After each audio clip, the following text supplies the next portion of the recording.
Welcome to BSing Insurance. My name is Stephanie. And I'm Brian. And we are here to talk to you about all things insurance and being an insurance agent. Hopefully picking the right insurance agent. Here to BS some insurance. So what are we talking about today, Bri?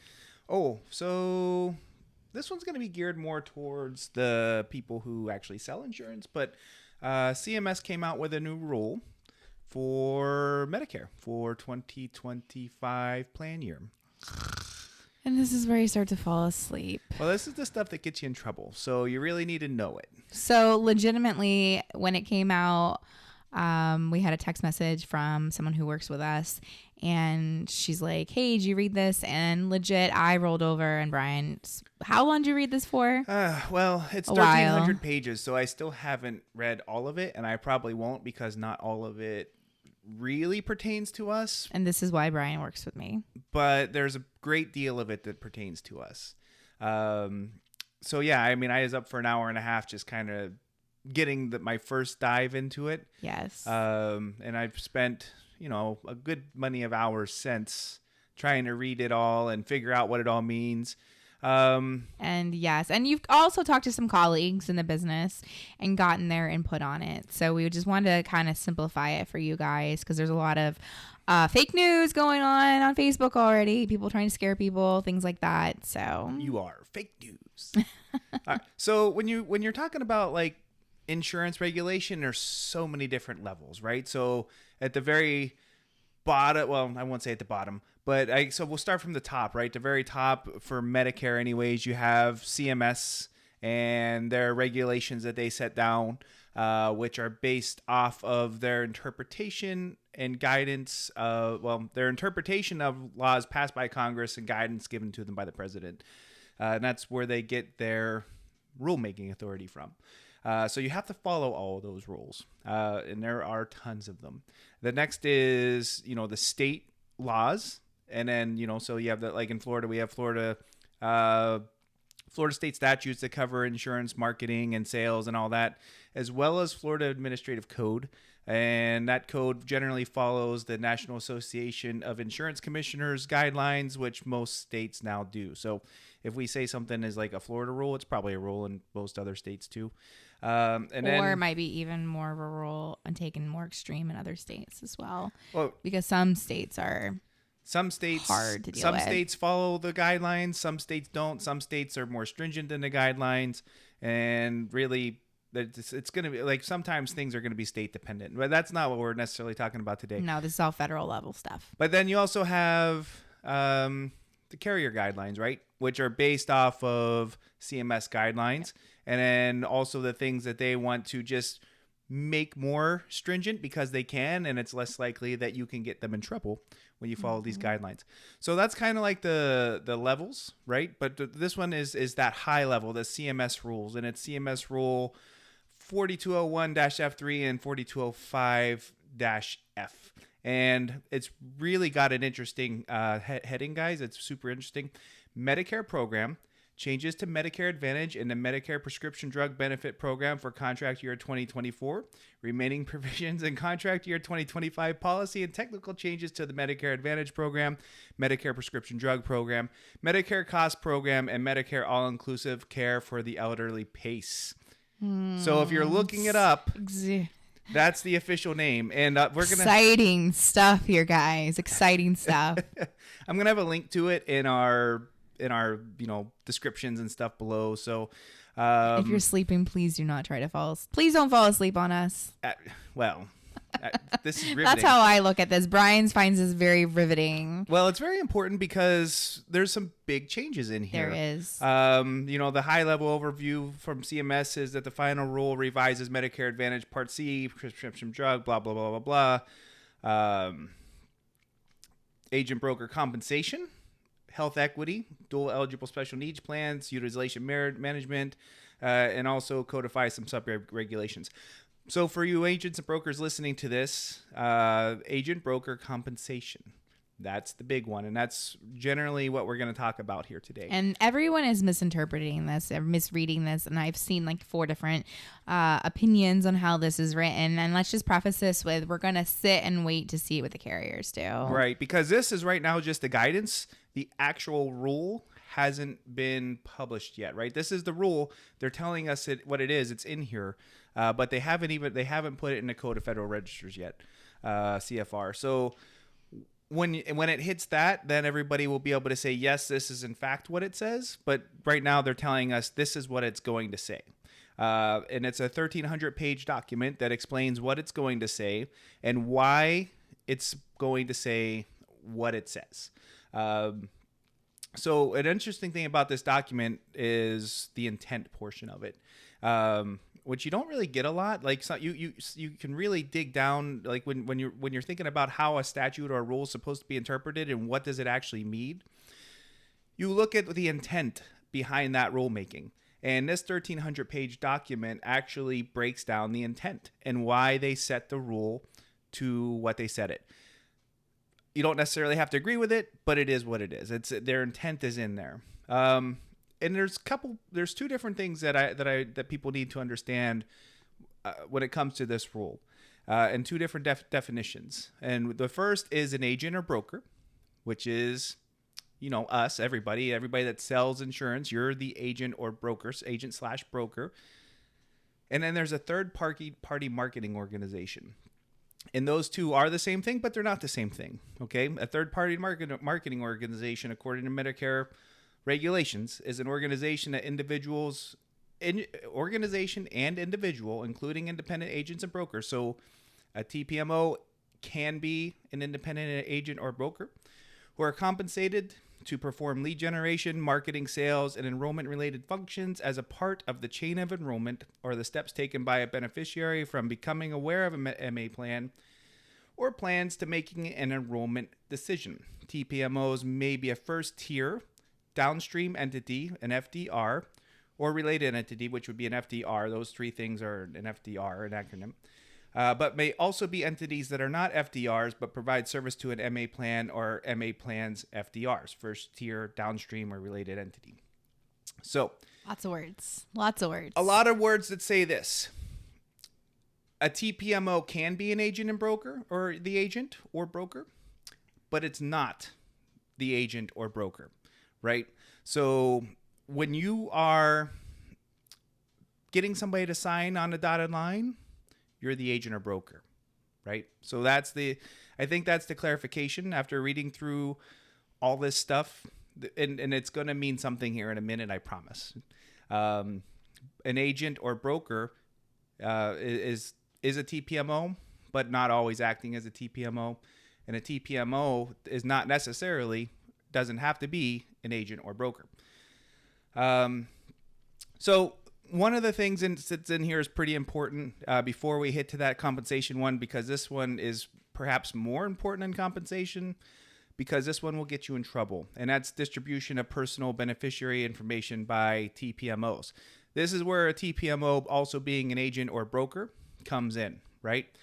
So basically what was happening, or what Medicare or CMS became concerned about, was beneficiaries accidentally signing up for mailing lists, people, that get them on cold calling lists, or their information, they click on a link, that information gets put into a database and then passed around like something I can't say right now, from TPMO to TPMO. Leads, years. Aged leads, I think, guys, is the thing here, right? And if you've been in the business for any sort of time, you know about aged leads. Right. Well, those are gone.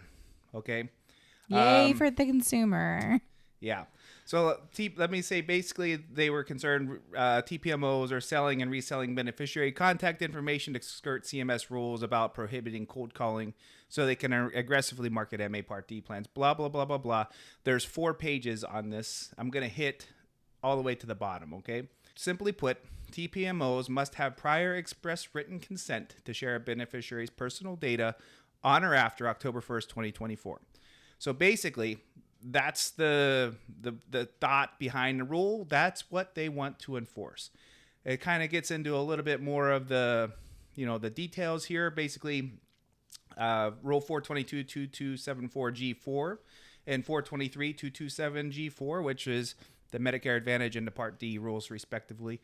They changed those rules so they provide that personal beneficiary data collected by a TPMO for marketing and enrolling them into an MA or a Part D plan may only be shared with another TPMO when prior express written consent is given by the beneficiary. Also, that prior express written consent from the beneficiary to share data and be contacted for marketing and enrollment purposes must be obtained through clear and conspicuous disclosure that at least each entity receiving the data and allows the beneficiary to consent or reject the sharing of their data. This goes into effect October 1st. But guys, this was just good practice. Mm-hmm. Everybody who wasn't doing this before ruined it for the rest of us. Yes. You guys people going out there and trying to skirt the rules, and CMS is basically saying, you skirted the rules, now we're going to make them harder. So you shouldn't have been doing this stuff to begin with because it's just not right. It's not. But you did it, and now they're slapping us on the wrist for it. And let's just sit here, and if you're listening to this or watching this and you work for an upline that has been skirting the rules, have been pushing you to do things that weren't compliant, you have time to make some decisions of where you're going to park your license. And it might be a good wake-up call for you about who has your best interest. We were on our team's call on Monday morning with our agents. This came out, Thursday night? By Monday morning, our first meeting with our agents, we were talking to them about this. Again, if they're trying to hide things under the rug from you, this is a big red flag, guys. Red flags everywhere. Yeah. I was talking to somebody online about this the other day, and after this ruling came out, but between the CMS regulations as they existed before and the FCC regulations that you have to follow, it's really hard to get a compliant lead. And this is basically making it damn near impossible for somebody to buy a lead that they didn't generate. Right? I can't generate lead as a TPMO. I can't generate a lead and sell it to another TPMO. Yeah. Without the beneficiary knowing exactly why I'm doing that. Time to get on it, people.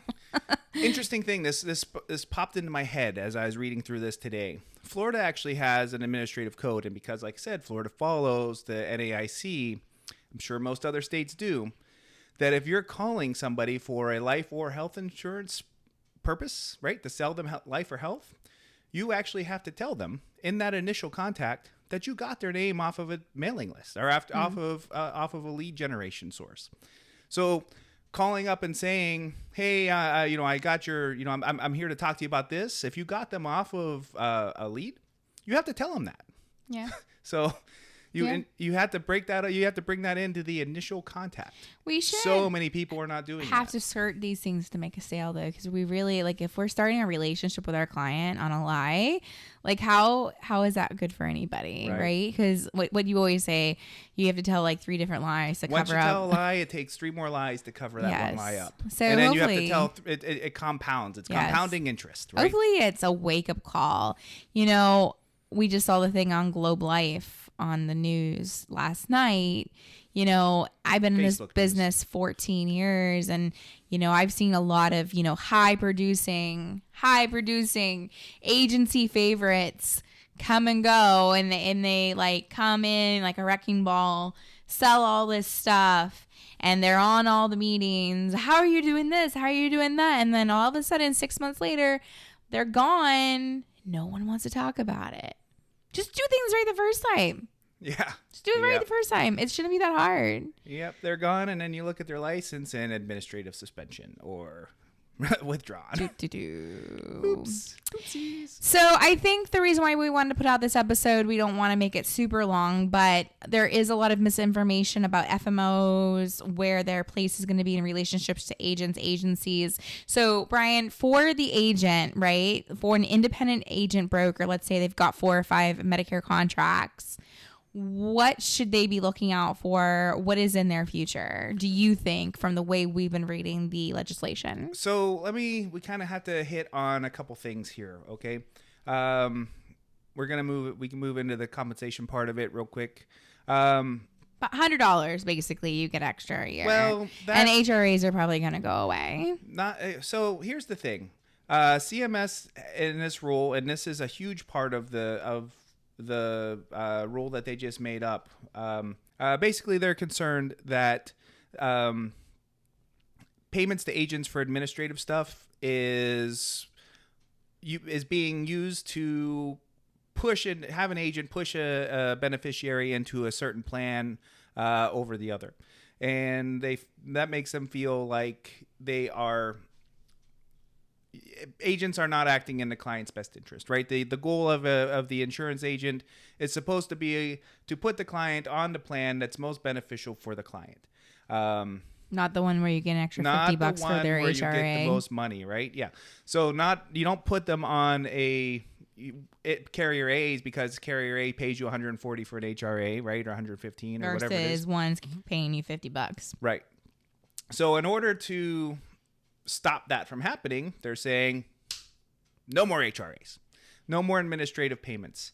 Basically anything that's going to be considered, part of the sale, any money that you're supposed to receive in relationship to that sale is going to follow the new definition of compensation. Yeah, and let's just stop for a second, guys. If you've only been in the business a few years, you guys have been very spoiled on all of this because we didn't have HRAs back in the day when I first started this. We didn't have all these additional monies. So this is a newer concept and it's going away. Don't freak out. It will be okay. Yeah, well, that's where that $100 comes in, right? Yes. So they're basically giving you a little bit of a promotion here. But basically, they are changing the definition of compensation. Right now, compensation is any monetary or non-monetary remuneration of any kind related to the sale or renewal of an MA plan, including commissions, bonuses, gifts, and prizes. So right now, that's what it was. Right, so you that whole value that the carrier paid the agent received for selling an MA could not, when you put those four things together, commissions, bonuses, gifts, and prizes, could not equal more than $611 for new to Medicare, or $305, $304, I think right now for a renewal. So that didn't include before payments for state appointment, training, certificate and testing cost, reimbursement for mileage, and reimbursement for actual costs associated with beneficiary sales appointments such as venue, rent, snacks, and materials. So that's why carriers were able to pay agents money back, like reimburse them or pay for like a seminar and all that kind of stuff. It's going away. For an independent agent, that is going to end. Those three things: payments of fees to comply with state laws and training, reimbursement for mileage, and reimbursement for costs associated with sales appointments. Those are all going up into the compensation category right now. So what you were able to get paid extra money for, what people maybe called an override or administrative fee, like those things on the agent level, those things are gone. Those things are under commission, and they can't exceed the fair market value of that plan according to what's been submitted to CMS and decided by CMS. So in order to offset that, like we just talked about, CMS is raising the fair market value by every plan for the 2025 year by, right? We're in 2025. Mm-hmm. Yeah, 2025 by $100, or the fair market value, whatever the plans get adjusted to next year, plus $100. And they're estimating about 2.5%, right? That could change entirely between now and then. But right now they're just guesstimating 2.5% adjustment in the fair market value, add $100 on top of that. That is what they're saying your payment for that plan should be all in. That's your the agent's all in, money that you're going to get from making a sale. Couple interesting things though that they came out with. So one of the comments that CMS got was basically they were concerned that, commenters were concerned that the rule could make it hard for agents to recoup their administrative costs and overhead unless they had a really large volume of business. Commenters expressed opposition to the proposal because agents rely on payments of administrative fees from MA organizations to their FMO to provide them with free services. So that's your Sunfire, that's your trainings, that's all the compliances, all that kind of stuff. Basically what CMS is saying whenever they get to the bottom of that, they think that the $100 offset will be enough for an agent, and that the agent will, because of what they think is going to be a more fair pricing to an agent who's compensated only on commission based off of a sale of an MA product, that will allow them, the opportunity to decide if the service provided by the FMO is of value of them enough to continue using them. Okay. Here's where the important question. Here's the important thing here too. Several commenters expressed confusion about whether this payment is an all-in cap that is intended to include all fees paid by an MA organization to an agent, broker, or other TPMO, and what that would mean for payments related to marketing activities. This is where the FMO saving grace comes in. Okay. This proposal and all agent broker compensations are limited to independent agents and brokers and do not extend to TPMOs more generally. Therefore, this policy represents a limitations on payments in excess to those paid under compensation only for commissions paid for enrollments to independent agents and brokers. They go on to continue, don't screw it up because we're going to make more rules.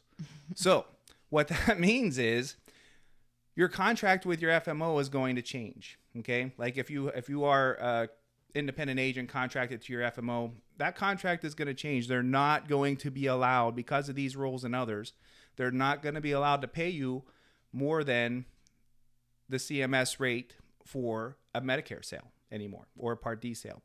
They're not going to be able to slide that in as administrative fee to the agent or broker. It's just not going to be able to happen anymore. Now, it's a little bit better working for an FMO, because FMOs are TPMOs. They're not agents or brokers in and of themselves, right? So TPMOs can still receive those things because they're not agents or brokers at that level. They can still receive those things. They can still get those payments, but they still have to be very careful about how that money is spent. They're not going to be able to kick it down to you for enrollment and an MA plan. Okay, so that there's going to be some reimagining of how all this stuff works. From my understanding of this, there's going to be some reimagining, but I think everything's going to turn out okay. I got a good feeling that everything's going to turn out okay. You're going to get more money at the end of the day, and it's still possible that an MA organization can kick some money to the FMOs to say, hey, keep Sunfire going because that's very useful, or keep doing these things, because one, Sunfire is for those who don't know, it's an enrollment platform that's open to all the Medicare companies, right? So, and they're paying like $1 million a year for it. Sunfire in and of itself doesn't push people for one thing or the other. They might have to reimagine how some of the plans are listed in there whenever the output comes through, but we'll be able to keep things like that. I think those things are going to stick around. Where it's going to really affect people is the agents that just have a direct contract with the carrier. 100%. Who directly went through the carrier. And, most carriers, you can't even go direct unless you have a giant book of business. We were just with our Aetna broker manager the other day, and he said that in our area of Florida, they've only approved like a couple this whole year. So a lot of the companies are already on board that you need to be going through an FMO or, an agency of some sort. So it's going to really push those agents to come on board. People, with people like us. There's lots of people like us all over the country. Right. So if you have a direct contract, if you don't have somebody between you and the carrier, you kind of got screwed on this. You're getting that extra $100, but you are not going to be able to get that money anymore, right? Because you are an agent. You're not you're an agent, right? You have an agent contract, a direct agent. You don't have an agency contract. You don't have an MGA contract or any other level. You're just a street agent contract. You're getting a $100 raise, but you're not going to get that money that you may or may not have been getting for driving to appointments. You're not going to get the carrier to pay for your seminars anymore. That's it's just not that's not going to happen. No. So, yep. So I think we kind of hit that one pretty good. Yeah. We just kind of wanted to stop some disinformation that was going around here. Yeah. One other thing I that is in here that I don't have notes on it, but basically it says that carriers and marketing organizations cannot have contracts that steer an agent to put a person in one plan over the other, right? So I think that is good for agents, right? Because there are some carrier contracts that say, if you want to sell our stuff, you need to guarantee a certain amount of production for us, right? So you need to have, as an agent, I was just kind of thinking about it on an agency side. One of them, I needed to have 5 agents that needed to sell 5 plans. And their plans are trash. But their plans are trash, right? Yeah. We just wanted them to say that we had the ability to write them. Well, because they're not bad plans, and for some people, they may be the best plan. And it's a huge national company. But I can't say that I'm going to have 5 agents that are going to put 5 people on that plan. And we can't put that pressure on our agents. And I couldn't do that before, and now I really can't do that. I cannot. When this rule really takes effect, I will not be able to say, I need you to put people on carrier. You're not going to be able to do it. And carriers aren't going to be able to do that either. So I think and I hope that those types of contract terms are going to go away. Yeah. And maybe that means that those types of carriers go to completely captive only and eliminate, the independent agent broker, which, if they think that's best for the business model, go for them. Good, go ahead and do it. Good luck on that one. But you better have some really competitive products. And right now, especially for the one I'm thinking of off the top of my head, their stuff is not that great. No. So. No. Yeah. So there's that. There a lot of changes here. Not all bad. Some of them I think good. Bottom line is things are changing. Pay attention to these rules as they come out.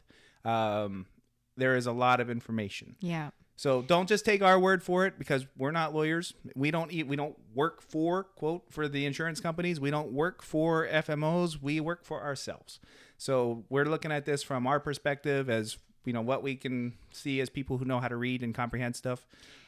Change is good. It's not necessarily a bad thing. Change, disruption to the markets. It's never, don't look at this as a negative.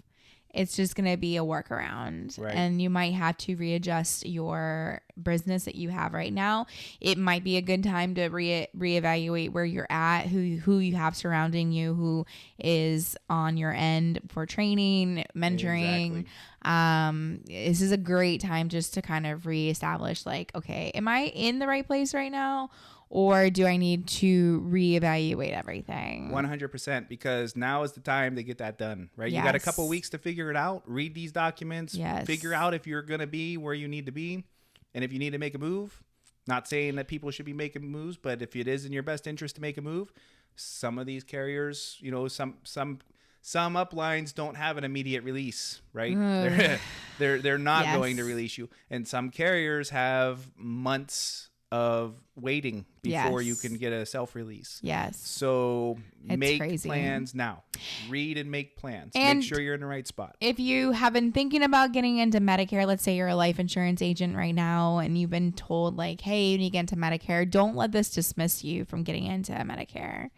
You need to get a good upline that can teach you about Medicare, get you some good contracts. And don't let this, sway you away. The thing I hate the most is when I talk to life agents or PNC agents and you do Medicare.